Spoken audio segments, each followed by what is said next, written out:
It's Friday, and that means one thing. It's the day after Thursday, and the day before Saturday. Hi, everybody. I'm Russ Kane. Yes, I've had a haircut. This is the midday show. Let's not waste another moment of time. You know him, you love him. He's the first to get a gin and tonic and bring it back and not even look exasperated. I don't know how he does it. It's a trick. Ladies and gentlemen, our very own fearless theatre critic, Mr. Jonathan Baz. Russ, good afternoon, and here is that gin of which you speak. Excellent. What's going on here? Right. Yes. I'd headed off for another gin, as you so correctly observed. Anyway, lovely to be here after a couple of weeks away, and indeed. A handful of theatrical activities to share with you. First up was nothing new, but a revisit. Graciously, I appear to have disappeared again. No, I'm trying to make it so that you're the star of the show, and that is how we do it. Thank you. My pleasure. More than I deserve. Wednesday evening saw me flashing my Russ Kane pass on the Jubilee line. Good grief. And heading, and I wasn't arrested, I hasten to add, either. Yay. And it got me to Wembley Park, and I wandered along to the Troubadour Theatre to celebrate the 1-year anniversary performance of Starlight Express, Andrew Lloyd Webber's reworked version of that show, which I recall obviously reviewing and chatting about a year or so ago when it opened. And I have to say the cast have certainly settled in to their roles. It does remain, from a family perspective, a very lovely night at the theatre. Not all of the tickets are eye-wateringly expensive. It's not quite at regional prices, even though it is in Wembley Park. But I have to say, taking a step back and not sitting there with a critical eye, because I had already criticised the show a year ago, and looking at it from the perspective of perhaps a kid who's being taken to their first big show ever, it is bogglingly good fun. They've tinkered around with the storyline, and like I say, I'm not going to go up that path. The story remains, as I say, it's good fun. Some of the tunes are fantastic. Lloyd Webber's Starlight Express tune for the title song of the show, I still believe is one of the most gorgeous tunes that he's ever written. That tune plays at the beginning of the show, and I've got to be honest, my eyes get moist. It's beautiful. Really? Really? I've seen it twice, I think. Not this new production. It just left me stone cold. So did Cats. It could well be that for me, it's nostalgia. It's remembering taking my kids to the show when it got revived in the West End all those years ago, and remembering how absolutely boggle-eyed they were in amazement at the roller skaters whizzing by. Yeah. I have to say, most of the other tunes don't hit that sweet spot in the way that Starlight Express does. And, I need to put my my memories in the corner where they belong and say, look, this is a show that's here today. It's employing a huge number of actors and giving a really jolly good evening's entertainment. And kids sat there with the lights and the lasers and the roller skating cast all around them. It's a lovely night out. It looked. I mean, it was years ago since I saw it. I mean, it looked amazing. Obviously, of course, it did. It looked technically spectacular. I have to say. Are you telling me that it was a year ago that you reviewed that? Jeez. I am telling you, it is the actual. That is shocking. Because if you'd have said to me how long ago, I would have said 3 months. Interestingly, okay, not exactly a year, because what they were marking, I was going to say commemorating, what they were marking was a year since the first preview, because my review is in fact dated late in June 2024. So they obviously waited a while before getting the press. Where's the time gone? But yes, indeed, it's mostly queuing up at the bar. And of course, able quite delightfully to grab a bite to eat at Bread Ahead, just around the corner, which is the most gorgeous baking franchise. No, it's not a franchise. It's the most gorgeous bakery outlets in London, in my humble opinion. I saw But it was you lovely. post about that. I haven't seen. I don't think I've seen one yet, but I'll investigate.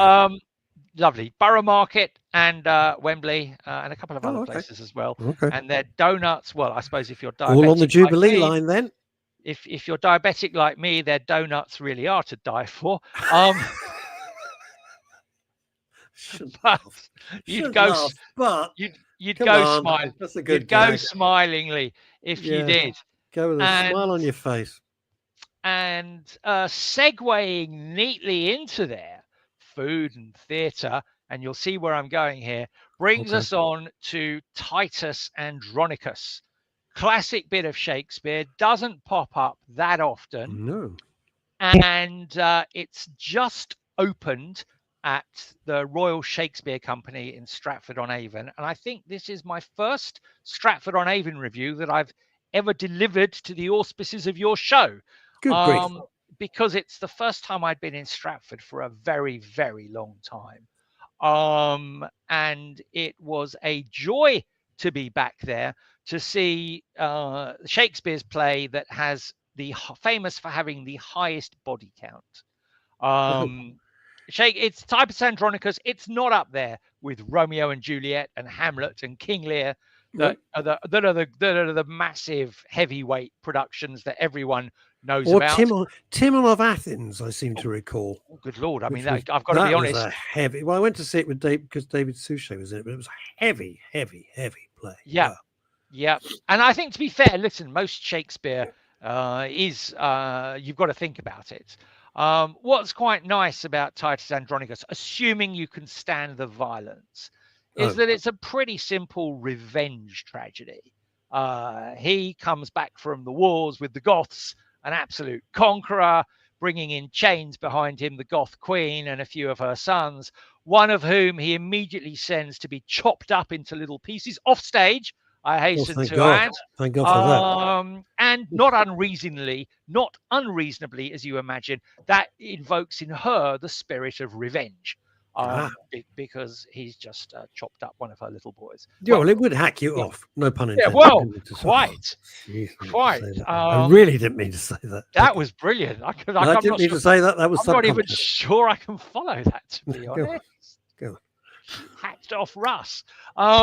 So anyway, the revenge continues. Then the revenge actually gets a little bit despicable because she sets up her two ghastly sons, who had survived the hacking ordeal of the first one, and they basically capture Titus Andronicus's daughter, take her off stage, and disgracefully and violently rape her off stage, and then to make sure that she cannot identify them. No, don't go any further. Oh, don't! I can see where this is going. Oh, puke! They hew off two of her. They hew off two of her hands off stage, and also relieve her of her tongue. So the. Are you sure this is a musical comedy? Starring Bobby Crush. I'm not feeling this play at all. No, you're not meant to feel it. On acid. It is. It is done well. It really is Tarrant. A good Titus should deserve at least one Tarantino reference in its review.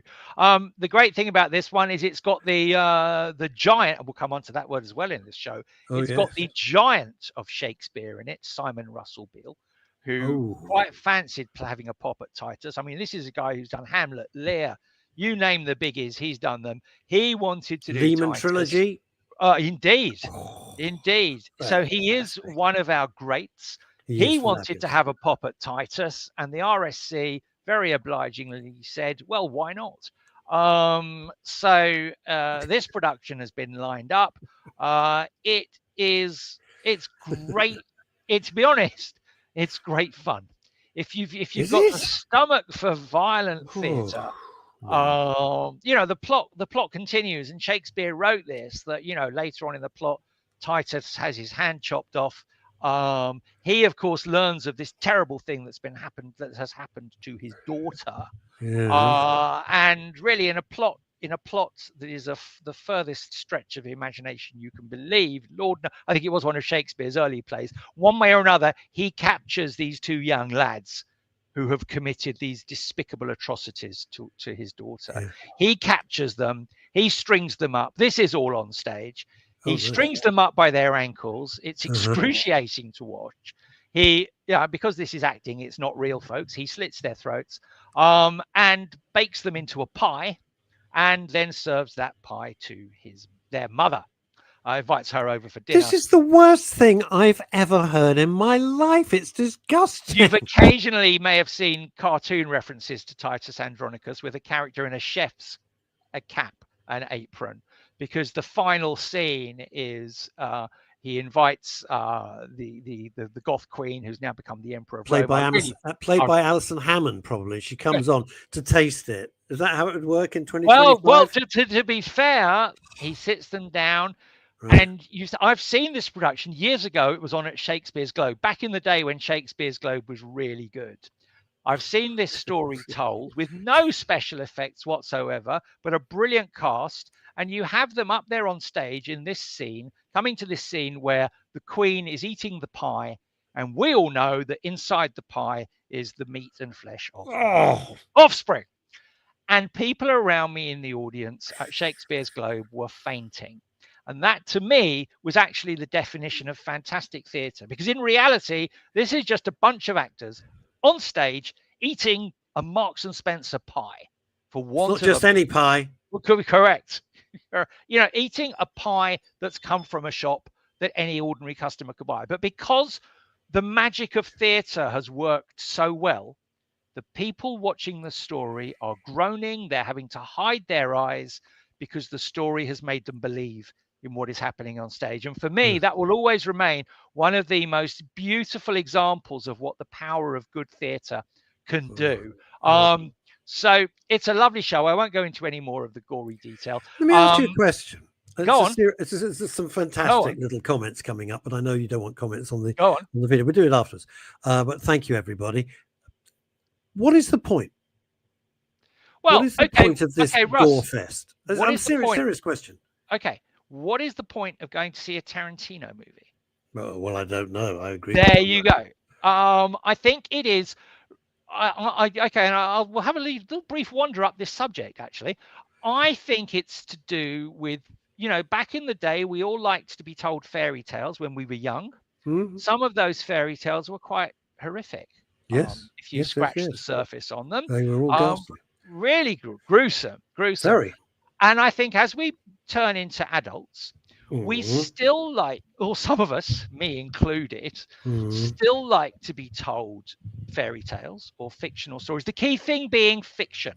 Because if I, for example, am driving past a horrible road crash on the M1 in real life, I will find that upsetting. I will look away. I will be viscerally, physically moved and upset by what I've seen. Yeah, because a family's life has been completely trashed. Someone has suffered real harm in that moment. Yes. However, when I sit in the theatre or I sit in a cinema to watch a Tarantino, I know that what's all going on there, deep down in my psyche or subconscious or whatever it is, I know it's all make-believe. Yeah. But done brilliantly with, sleight of hand. Correct. Russ, when you would have done pantomime, maybe there was a flying Peter Pan. We all know he's not flying, really. That's not true. Oh, yes, it is. Sarah Wilmot flew. Then she married Gary. We like to have fairy tales and make-believe told to us. Some people will like rom-coms. Some people will like period dramas. Some people will like a bit of gruesome horror. And Shakespeare was delivering that. Was he doing it for, apart from the fact he wanted to please the groundlings and all of that? I get that. And he was a jobbing writer. We get that. He went out. He had to make money for the family and he was churning out plays. And some of them are brilliant and some of them not so great. Some of them are incredible. And what he gave to the English language is unsurpassed. We get all that. But was he writing it then for a reason? Was it a pastiche on some politics that were happening at the time? Or was he making a point? Or was it just like the Tarantino of his day? Let's have a gore fest and forget our troubles. I think when you look at Titus, which is one of his early plays, Mm. I would say it's probably more let's have a gore fest and let's give Yeah. the groundlings a bit of good entertainment for their I groats. get that. Okay. But that's why people would go and see it, and people would not. There are people like yourself. You wouldn't be dragged to see a Tarantino movie. I think. No, well, I've seen. To be honest, I've seen them all. Do I think they're totally Okay. overhyped? Yeah, I have seen them all. Okay, fair Not enough. in the cinema. Not in the cinema. Yep. But I have watched every single one. And Okay. there's bits that are fabulous and bits you say, oh, please. But that's like life, isn't it? You know, Sure. You know, and you look at some of the spaghetti westerns. You can look at some of Sam Peckinpah's stuff. Yeah. Stuff that's brilliant film making and excruciatingly violent.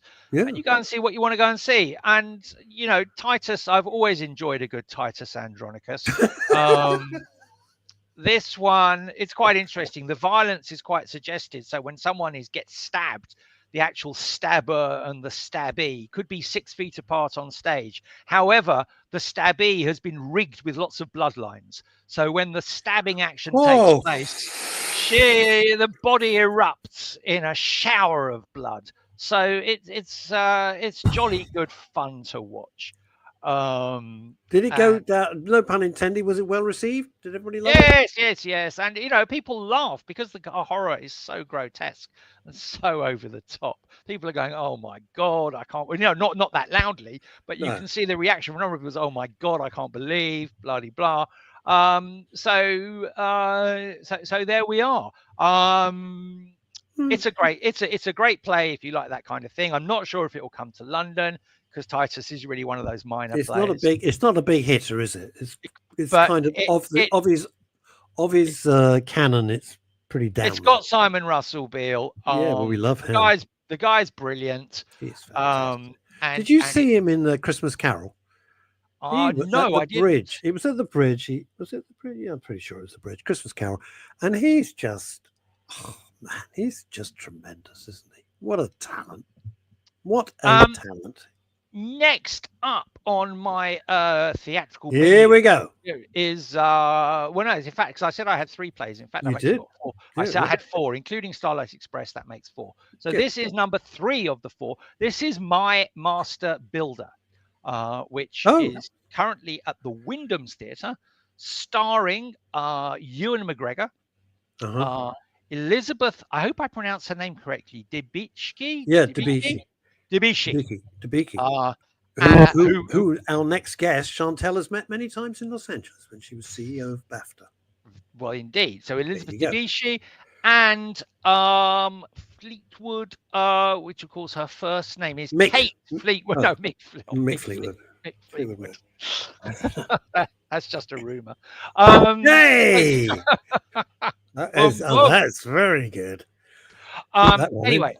This is called My Master Builder. Ewan McGregor plays an architect in his 50s or so, whose marriage, we seem to learn quite quickly, is taut. It's under a lot of tension. And he is married to the lovely Kate Fleetwood. And at the party to launch the building that's just been the particular architectural construction that's just been completed, a woman shows up, Elizabeth Debicki. Hang on, no, got to stop you. Coming in from Her Majesty herself, it's Debicki, as in dunking Debicki. So it's thank you, it's, Elizabeth there Debicki. We go. Thank you, Chantal. I have got the spelling right. I just struggle. I struggle with the pronunciation, Gov. Okay. So she shows up at this party, and she and McGregor. She's of course considerably younger than McGregor. She was one of his students on an architectural course some 10 years ago. They had a romantic liaison. Blah blah blah. And the play explores how the stresses and strains of this marriage and this relationship with the younger woman play out over the course of 24 hours or there are so many gags I'm itching to do about construction and don't go there. An affair, and I'm really not going to go there. Good man. But they're rattling through my mind like an express train at a train station. Well done. So thank you. Ewan McGregor has not set foot on a West End stage for approximately 20 years. Wow.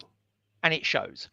Wowza. Well, he was out in space, that's why. Yeah, the 2 women are in different ways sensational. Kate Fleetwood, I mean, I'd love to one day to see her in a production of Who's Afraid of Virginia Woolf, which I don't know if you've ever seen that. Edward No. Albee Yeah, play sure. about a There's couple Elizabeth who are Taylor ripping each other's throats out. She is great in her sense of grief, pain, anger, rage, struggles as a woman for recognition in her own professional sphere. Kate Fleetwood is fantastic. Equally, Elizabeth Debicki, with her own perspective on life as a much younger woman, gives a very credible and believable performance. What happens with Ewan McGregor at times is you feel like he's just remembering the script rather than acting the script. That's a fabulous, interesting point, and I'd like to dive in just for a sec, because you see a lot of stuff and I deliberately don't. How does that come across? What leads you to say that he's remembering the script as opposed to inhabiting the script? Okay, I walk into that theatre, any theatre, and any good show will make me suspend my disbelief. Because all the time your brain is telling you this is nonsense. This is people pretending on a wooden board 20 feet in front of you. People showing off. Yes. Yes, you know, that's not an architectural building. It's a set, you know, with spotlights on it. Yeah, so and it's the question to which, and it's the extent to which the actors can take you on their journey. And you believe in them, whether you're laughing at them or laughing with them, or crying with them, or thinking about whatever argument they've put into your head, or whatever it may be. If that works, if your disbelief is suspended and you've spent those 2 hours in that world that the actors have looked to create, then theatre has worked. If you've got the equivalent of your young child in the school play who's saying very flatly with no emotion in the nativity play, and Joseph and Mary went into the stable and no, there is no room. You cannot come in. And all you've got then is someone reading this or saying the script, but without giving it the sort of life and sparkle that you and I put into a dialogue in the course of these 30-minute encounters. I understand. No, I'm okay. I wanted to hear it from a professional's viewpoint, because sometimes, you know, you sit there and go, oh, God, that's just, you're faxing the performance in, matey. This is so lazy. The audience, not surprisingly, was significantly female. I won't say of a certain age, but really, is he still he's still. Listen, I've got to be honest. He's 50-something and he's still got it. Right. No, I've always liked his stuff. I've always liked his work. I've always thought so did most of the audience. Yeah, sure. Why not? He's still a smolderingly handsome chap. Obviously one of the mega stars of the movie land. And to that extent, it's getting bums on seats. Deservedly so. You know, it's a well-written piece. But as I say, it's not delivered brilliantly. Does it tell us that? Does it inform us of anything new? Except, well, as I say, I came don't sleep around with much younger, incredibly 6-foot-tall women, because it'll never end well. I came away really enlightened a little bit by the women's take. As I say, I thought Kate Fleetwood, as a woman in her 50s, looking back on, you know, and also touching on the love that she has for her husband, and the flaws and the challenges that they've had to deal with. The pair of them have suffered a bereavement of a child. There's a lot in there. There's a lot in there to unpack. It's, you know, but sadly, Ewan McGregor makes the evening okay rather than sensational. And what if it's interesting? And I want to jump on to my final play because I'm aware the clock is ticking down again. I just want to ask a quick question. Do other critics, is that the general feeling? What about the play? About him in this performance? What, yeah, I'm not on my own on this one. Other people have said I'm just he's really interested because he is a very good actor. I mean, he's good. Yeah, but you know, there's a big difference between doing something on camera where you've got to, you know, you've got a chance to do it over and over again, or if you're acting Stanley Kubrick doing it 100 times over and over again. Yeah. I guess no lightsabers were involved though. Not that I saw. Okay, just checking. Just checking. I don't want to be disappointed if I go. Yeah. So, Okay. So we've talked about giants of the Shakespearean and theatrical stage in terms of Simon Russell Beale and Titus Andronicus. But let me come on to another giant, which is, of course, the play of that name that has just reopened at the Harold Pinter Theatre, where it is playing until early August, with John Lithgow in a performance that I tipped back in my review when it opened at the Royal Court Theatre back in October last year. I said this is up for an Olivier or deserves an Olivier, and I was absolutely right, because he does. John Lithgow as the vile anti-Semite Roald Dahl is sensational. Possibly one of the finest performances you'll see on stage in London at the moment. Very convincing. And this play is set in 1982. I talked about it probably when I went to review it back in October last year. The play is set in 1982. Roald Dahl in real life has just written a book review about a book that's commenting on the Israeli conflict in Lebanon at the time.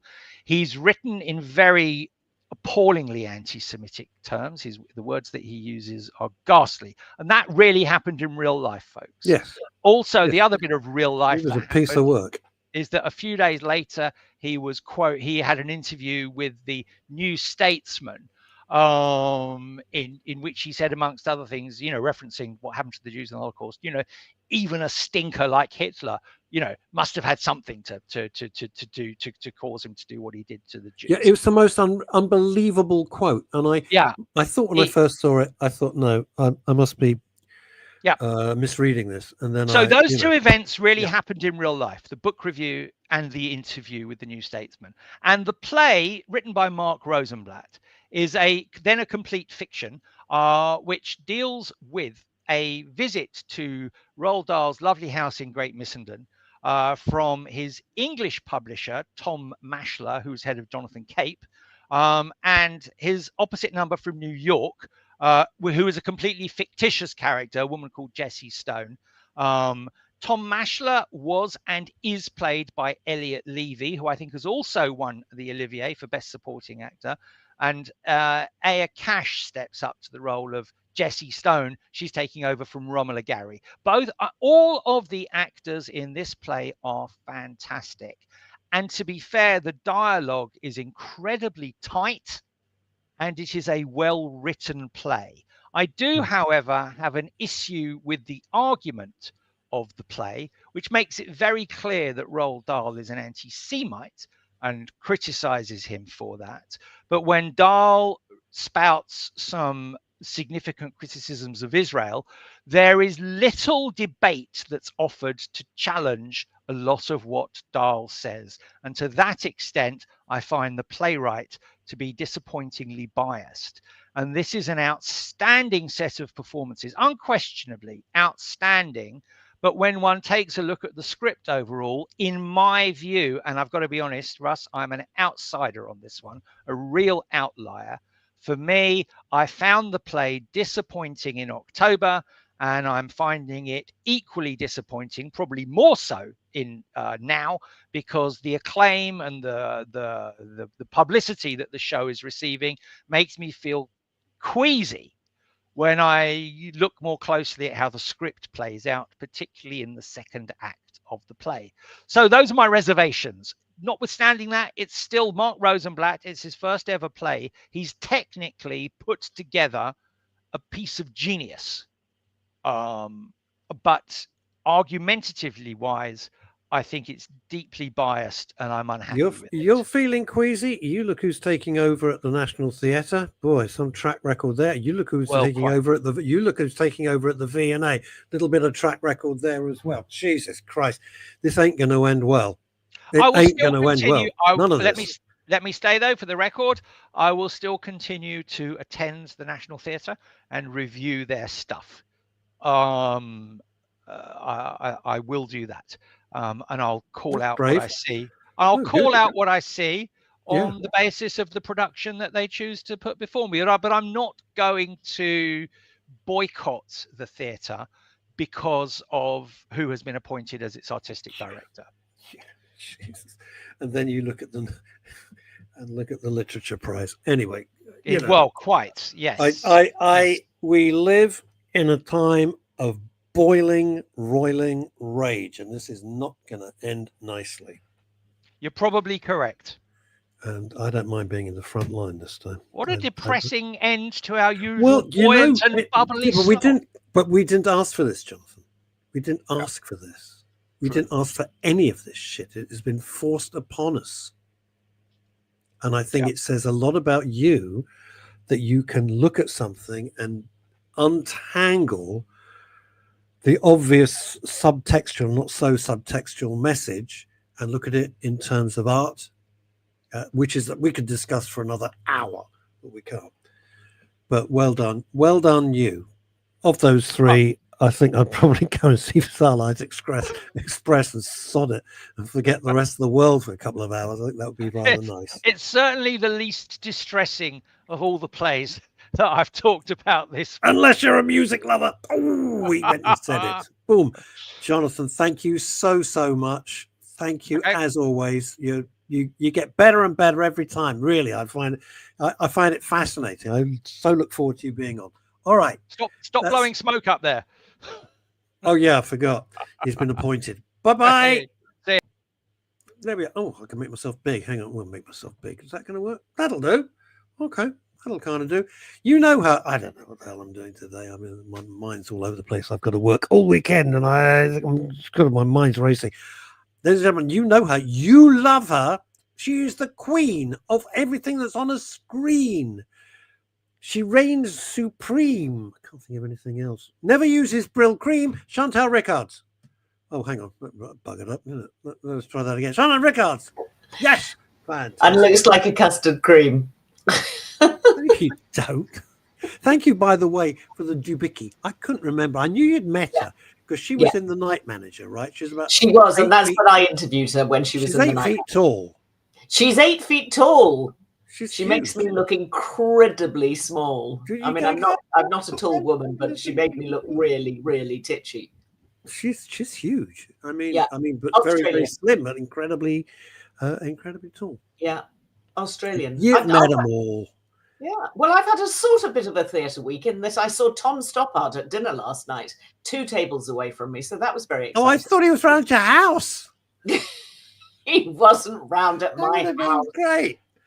More lasagna, Tom? No, never met Tom. Lasagna, what can one say? Perhaps it is levelled like many areas of life. Anyway, your mate's on. Looked amazing. Michelle Vaughan, she's excellent. There. No, he looks amazing. It's a amazing. very good gag. I've got to do this gag, which Dave Fleet put up about Ewan McGregor. And he goes, "This is not the performance you're looking for." Which I thought made me laugh, Dave. It made me laugh. I think it's very sweet. Very sweet. Are you well? All good? Everything okay? Very good. All well. I've had a bit of a theatre week. I also went to see something called Ghosts at the Lyric in Hammersmith, featuring my lovely friend Victoria Smurfit, who's in Rickards, just about to start filming series 2 of Victoria Smurfit? Yes, exactly. But she looks fantastic. I mean, she always looks fantastic, but she's very good. Very beautiful, very talented woman. Am I allowed to say she's a beautiful woman? I can say that. Do I get arrested for that now? I don't know. No. She'd be thrilled. She'd be okay. I mean, I haven't burnt the Quran, so I can probably say it. That'd be all right. She's also, isn't she part of the big Irish? She is. She's part of the big Irish, the Murphia. The Murphy. The Murphy. That's right. Anyway, got a show for you. Oh, tell me. Interesting. Oh God, help me out. Footloose. Kevin Bacon. Thank you. I was thinking of EE. I was thinking of the EE adverts. Right? So Kevin Bacon, who I'm a big fan of, I always think he's great. He's just he's just great. It's just infinitely very cool. Watchable. And it's a series called The Bondsman. Oh, I've watched half of the first episode. Absolutely. Tell me about it. I don't think it's for you at all, but it's right up my street. It's almost like I could have written this because I loved it. And it's in Georgia, in the middle of absolutely nowhere. I mean, you're not going to go there. This is not a holiday. It's just No. ghastly, right? There's a lot of Nothing. nowhere in Georgia. Middle of nowhere, and nothing's going on. And he's a bail bondsman, so he's legally there. And it starts off, and I'm giving nothing away. He goes to arrest somebody, and it's a trap. He's in some godforsaken motel in the woods or something, and it's a trap, and he's shot and killed. I won't do what else happens to him. He's killed. Okay. And then he comes back to life. Okay. So it's completely based in reality. He still lives with his mother, who's a brilliant character. Reality. It's no, because what he does, everything is completely real. It's completely normal. But he's come back. Why? He's been chosen, we don't know why, by the devil. So if anyone's escaped hell, he is the bondsman to bring them back. He's the roundup man. He is the roundup. He is the guy. Okay. So we could do with him on the Kent coast, to be honest with you. Anyway, he's and his mates, and it's just really entertaining because it's funny and gruesome and very exciting and weird, and it's just terrific. Oh, okay. It's and it's on one of the Netflix. streamers. Is it? I Netflix. think it's on Netflix. God knows. Do you know what? I really need to write them down because the next day I think I'll go and watch the next episode, and I think, oh, crap. I know, and I can never remember where the things are. And then you got to go through 72,000 platforms of trash to try and find one. It's called The Bondsman. It's got Kevin Bacon, and it's jolly good. And Michelle, your mate, says it sounds fantastic. Right, I'm shutting up. What you got? It's very good. Just whilst we're on, because I won't have ever reviewed it on here before because it's an old series. But did you ever watch Kevin Bacon in something called The Following? Oh my God! Are you kidding me? Exactly. That scared the crap out of me. I know. For me, it was just on the edge of what I could cope with. I honestly sometimes had to steel myself. It's not the gruesomeness of it. It's about a cult. It's essentially about a cult. It's a bloody good series. It was jaw-dropping. Yeah. Absolutely jaw-dropping. It turns every trope on its head. Yeah. It's no, for those that have end of this, apart dig from it out. Oh my God, that scared me. It's on a platform. But you know what? It's really what Jonathan Baz and I were alluding to. It's about fanatics. Indeed. It's about fanatics who do not adhere to any law. No. It's about fanatics who believe that everything is just about them and they will do anything to achieve their ends. Yeah. Kind of timely. That's not why it was written or produced. It was just written to be very scary, but it is. Yeah. But there's a real subtext to it. Anyway, there you go. Oh, well. So, whilst you were chatting to the lovely Jonathan, I quickly went through my running order and I thought, no, hang on, I'll put that one first, just because you've just been talking about Ewan McGregor. So I thought I would start with Ewan McGregor's 4th series in the long way down, round, up, down, in, out, motorbikes. His motorbike thing with Charlie Doodad. Charlie Borman. Who is now 58 and I don't think there's a bone in his body that he hasn't broken. I bet. Literally, he's fallen off his bike so many times, and there are lots of very gory pictures of his last accident where he is basically stapled back together. And it's and Ewan McGregor, who's now 53. So it's 2 old blokes on bikes, basically. Wait, I'd swap.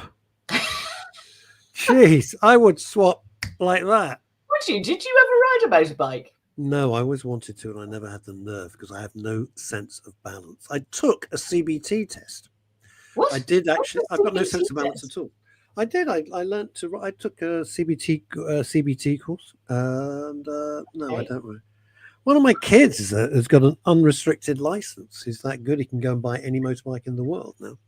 What? Hang on. So there's a different license for different motorbikes? No, there's a different license for different engine capacities without boring everybody shitless about it.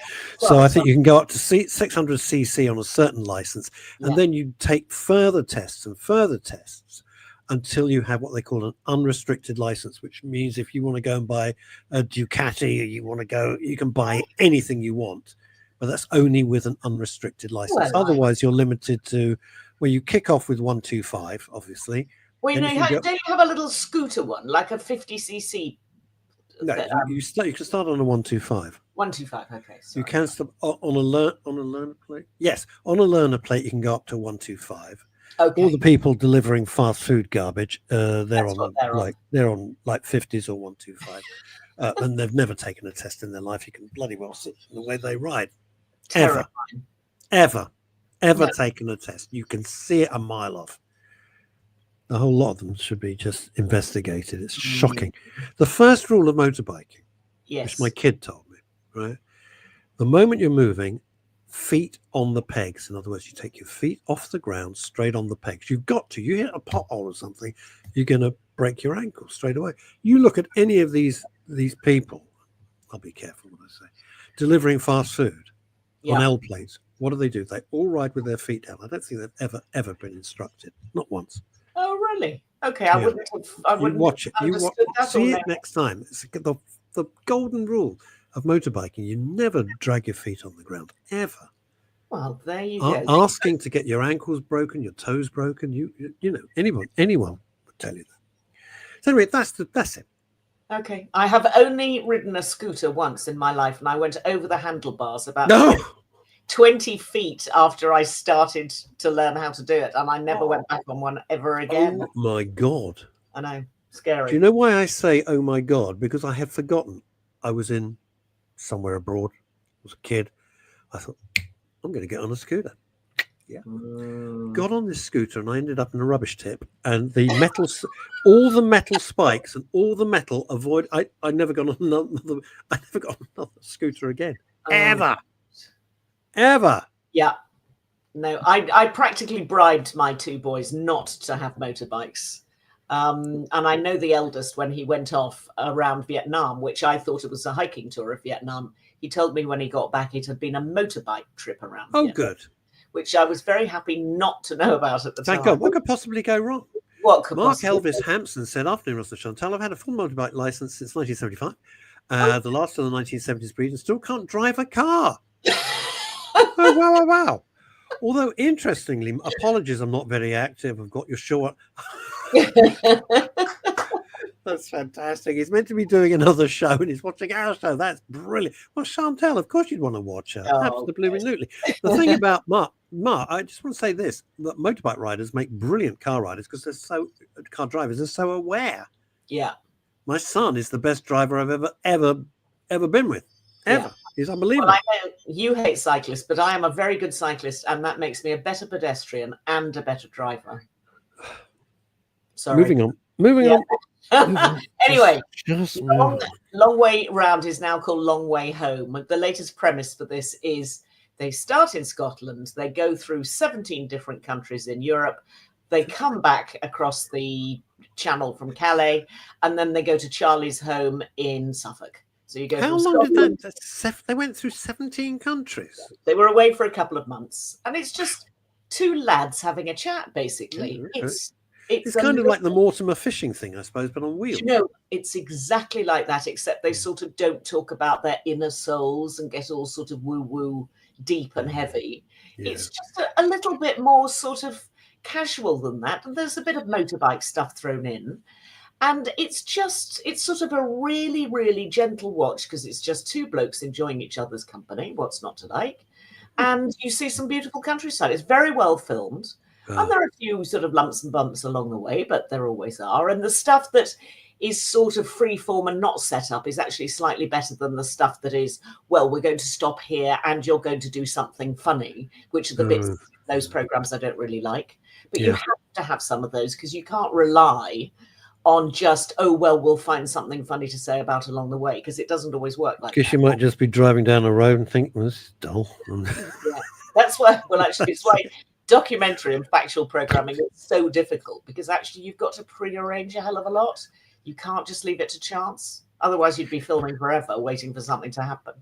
You know what's absolutely charming? I'm sorry to digress. Yeah, but reminds me of this is, and I was a huge fan of Dave Meyers, Hairy Bikers. and their Guy. food shows. And for some reason, I have no idea why. I've never met her, but Liliana, who is Dave Myers' widow, is a Facebook friend. I see her posts, and she is really struggling. She is really, really struggling. Awful. And she's just learned to ride a motorbike, I think, in tribute to her late husband. But those two guys, and you make programs, I don't. But when you've got that wonderful, natural friendship, real friend, not pretend bullshit friendship that they hate each other in real life, but real friendship and lovely scenery, interesting people, beautiful recipes, and you think, what a charming half hour, 45 minutes this is. It's just delightful. Absolutely.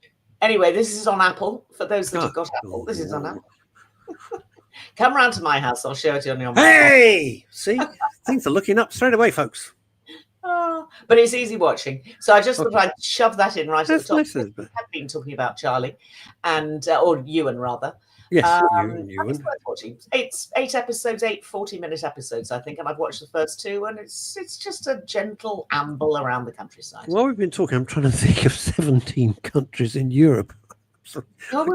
France and Italy. That's kind of Poland. No, because they head straight up into the Nordics, so they tick off 3 or 4 of the Nordics. Turn around and start coming back down again. But it's good. It's good. Okay. Anyway, then I thought I'd take you to another one of my favourite actors, Sean Bean, who's on the BBC at the moment. Oh, yes, he's good. He always dies. Well, gets his head cut off, doesn't he? I'm not saying anything. Okay, all right. The end of episode 2.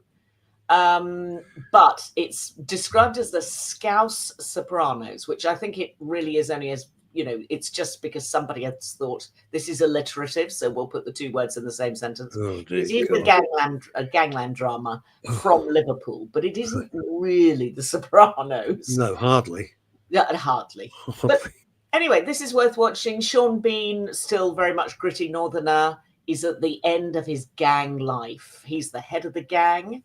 Yeah. He has his sidekick who's been working for him for 20 years and his rather grumpy, irascible son who's in his early 20s who thinks that he's going to take over the family business. But then so does the sidekick who's been hanging around for 20 years. As his first man. And it all goes horribly wrong, which is the object of the exercise in any good cop gang drama. It's gritty. It's violent with a little V as opposed to violent with a big V. Not like one of Jonathan's violence. No, actually, it was so gruesome. He was really describing that terribly well. Yeah, but he was relishing it. I'm like, Jonathan, God damn. Yeah. Stop. Anyway, it's on the BBC. I'm not going to tell you any more than that is the basic. What's it called? It's called This City Is This City Is Ours. Right. I'm getting confused. You've got Mobland. Mobland, which is the one that we talked about. Which I can't find. With Helen Paramount. And Pierce Brosnan. And that is on, can't remember, but I can look it up. It's on Paramount. Well, the reason I can't Paramount find it is bloody Paramount. I don't have Paramount Plus. Yeah. So how do you get Paramount Plus? Is that another subscription? Seriously. It's another subscription, but it's a cheap one. I think it's $3.99 maybe a month, possibly $4.99. But it's it's the price of a Costa coffee, frothy coffee. Half a biscuit. Half a biscuit. Half a debickie. Yeah, half a debickie. Anyway, Sean Bean in This City Is Ours on the BBC, which you do not have to. We got that. We got that. That's all right. I can find the BBC. Right. Hooray. Even though the next thing I'm going to tell you about is something that's on ITV, which you also. But is it worth watching this City Is Ours? Well, worth watching. First 2 episodes I thought were very good. Okay. It's quite tense. It's quite taut. All those words that you want to hear. It's quite gripping. It's relatively slow, so don't expect whiz bangs and shootings right from the get-go and it's crash bang wallop. It's slower paced than that, but the performances are good. So the performance. Sean Bean's great.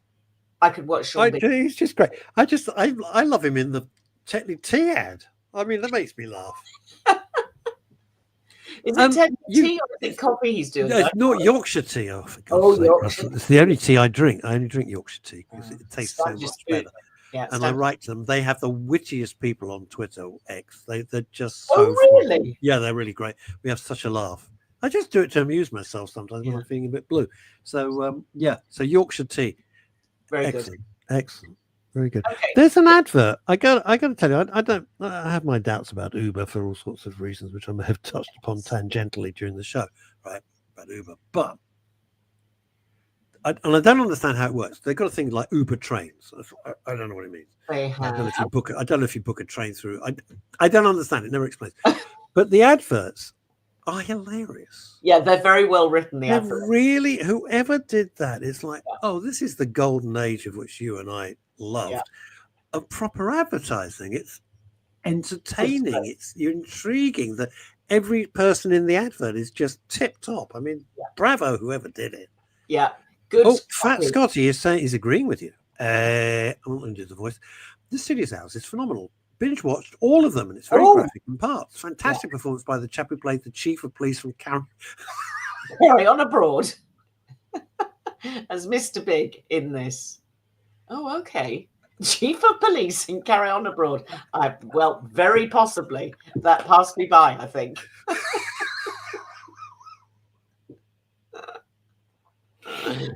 Good. Okay. Well, I'm glad that Scotty enjoyed it. Please speak. Please speak. Right. Drink some water. Pat yourself on the back. Leave the room. Turn around 5 times and pat your head. And then you'll be better. In the middle of the high street. Okay. Right, I'm back. Jeez. Carry On Abroad. Anyway, so now I'm sending you to ITV because, as you know, got that. I love a good medical drama. There is a good medical drama on the free ITV, which is called Malpractice. They did Malpractice last year. There was a 3-parter, which I thought was very good. Mm-hmm. This is a follow-up series. None of the same characters. They've started all over again. This is a 5-parter, 5 1 hours. Perfect binge type of running time. So you can do a Saturday night and a Sunday night, and then you've done the whole thing. But it's pretty good. And it throws in quite a lot of the sort of the obvious problems and the obvious tropes about NHS failing and people being suspicious of people and mental health. But actually, it's better than that. Even though all of that stuff is in there, that's fine. It's a very good backdrop, but there's a good sort of thriller on top of it. Oh, okay. Yeah. No. It's now you got my attention. Yeah. And the characters actually have good development because you think that one is sort of evil throughout, who turns out not to be quite as evil, and that one of them is blameless, but actually turns out not to be totally blameless. So it's actually, I think, very well played out. It started on ITV a couple of weeks ago, but they're all there on the ITV player. The worst platform ever. Yeah, well, it's not good, is it? But it does ask some. Can I ask you a question? Look, you are queen of everything, and this is a serious question, right? Okay. ITV, some fantastic output, all right? Yeah. No ifs or buts. Why so what I'm trying to say to everybody who's thinking of it, I've gone mad. ITVX is where you can go and find anything and watch it on demand when you fancy watching it, right? Yeah. The platform itself, the physicality of the platform, the tech is so unstable. Like, what did they do? Spend 3 and 6 in it? I don't understand how they could have let that happen. No, it is shockingly bad. It is shockingly bad, and it's infuriating in a way because you just feel because I don't understand. It's just pants, and it puts me off because I don't want to be in the middle of it. Then the program literally you're watching it, it just disappears. Yeah. Fat Scotty, obviously your number 1 fan today. I've watched Malpractice 2. Oh. And it's absolutely shocking and is synonymous with how the health service is run and managed. Blame culture, arse-cavering, and frighteningly honest too. So that's Malpractice.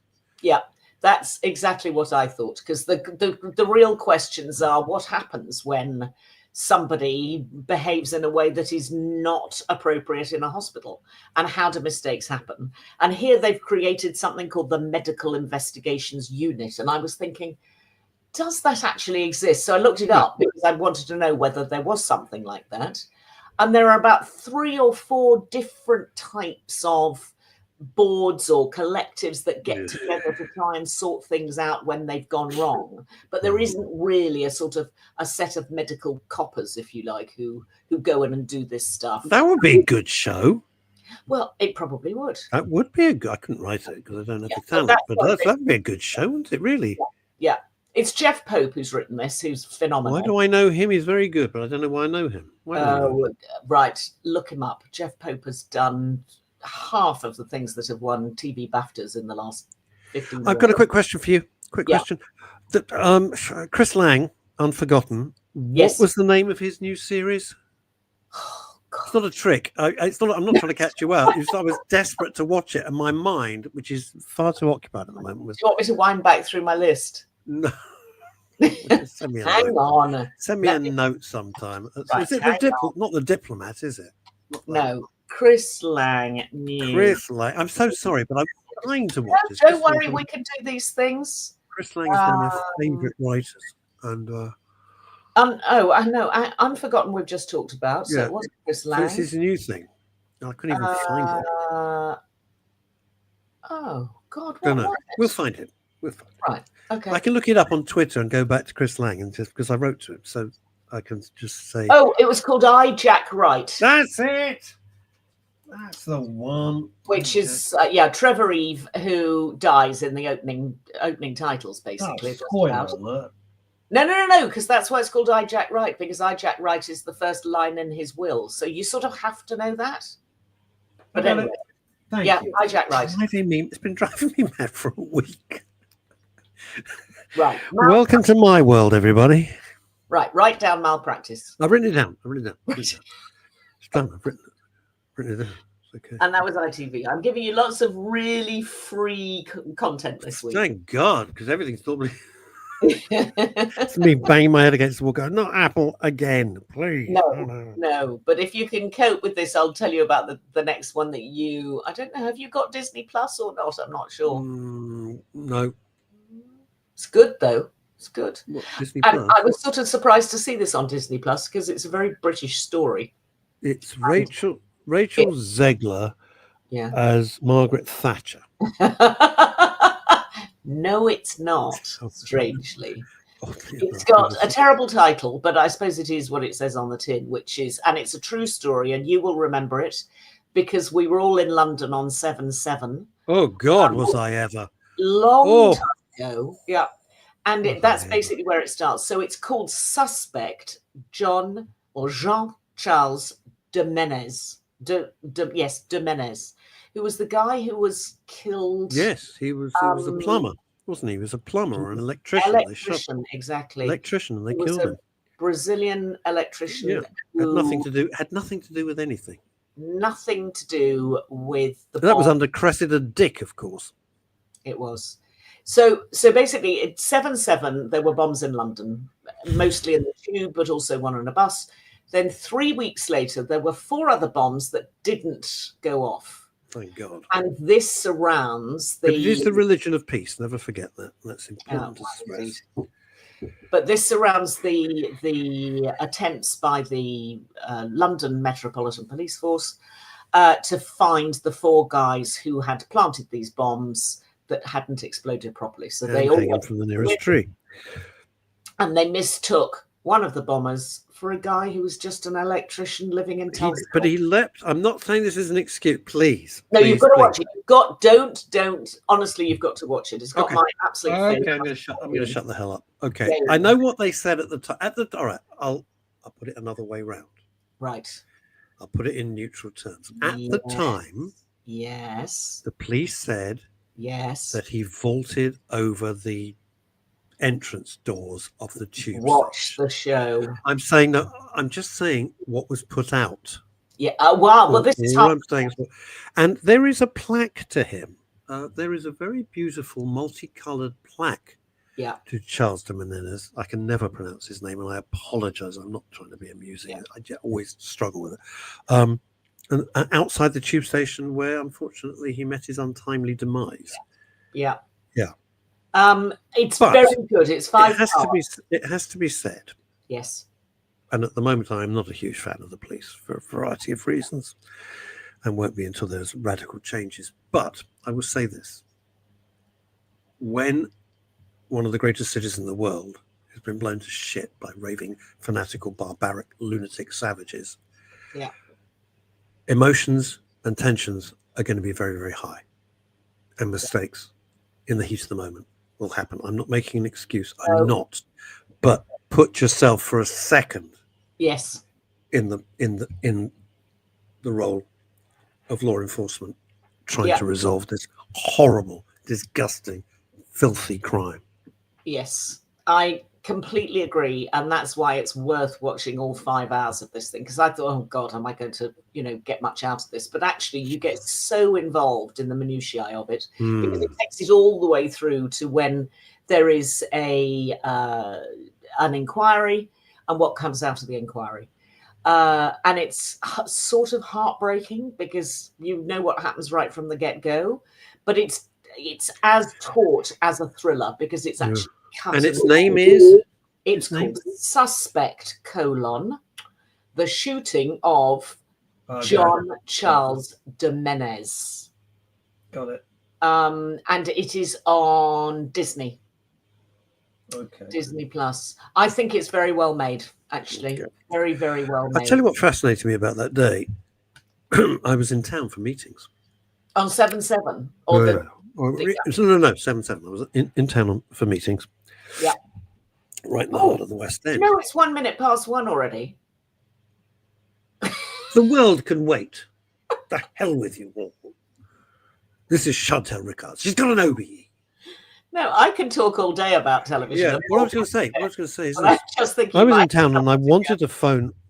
I wanted a phone and say, I'm okay. All right. I wasn't on the tube because I'm always on the tube and the bus, right? And of course, they cut all the phones. Instant. Isn't it fascinating that they could do it on the spot? I understand why. Believe me, I am not critical because they could trigger some of these bastard bombs, these maniacs. Yeah. These savages with a phone. So I understand they cut all the networks, but I was fascinated. There must be like a huge big red switch somewhere in Scotland Yard or something, and they just click it. It was amazing. Probably can't do that now because so many of our phone calls are on Wi-Fi. But it was so silent, Chantal. I remember. I was in the West End. Silent. No, I was working Great Portland Street for the BBC. Well, it's round the corner. Oh my God. I was literally like a quarter of a mile away from you then. Yeah. Because I was in, what's that lovely square? Well, one of the squares, I can't remember. Yeah. And I remember walking in the road in the square. God, it was weird. Anyway, not happy times. Not happy times. And Michelle Vaughan finally is saying, do you have Stan? What in her basement? No, we don't. Has Chantal got Stan in her basement? We haven't got Stan. Stan is a very good channel in Australia. It has not come here. We've got Dave, but we haven't got Stan. We have. There you go. Right. Before you go, I'm not sure if I am working all weekend and I will be traveling and I can't do the show on Monday. Yeah, I'm away working and I can't do the show because I will be traveling on Monday. However, Neil may or may not be doing it. So there may or may not be a show. I'll let you know. Haven't a clue. Don't know. It's like the BBC, isn't it, really? It's a bit casual. One of these days, they'll get in some professionals to run this show. But until then, if they want to pay for it, they're very welcome, ladies and gentlemen. That's what I always say. I am the best in my price range. Very cheap. So, Chantal, thank you so much for coming. It's absolutely a joy. Thank you, everybody around the world, and especially down in Sydney, Australia.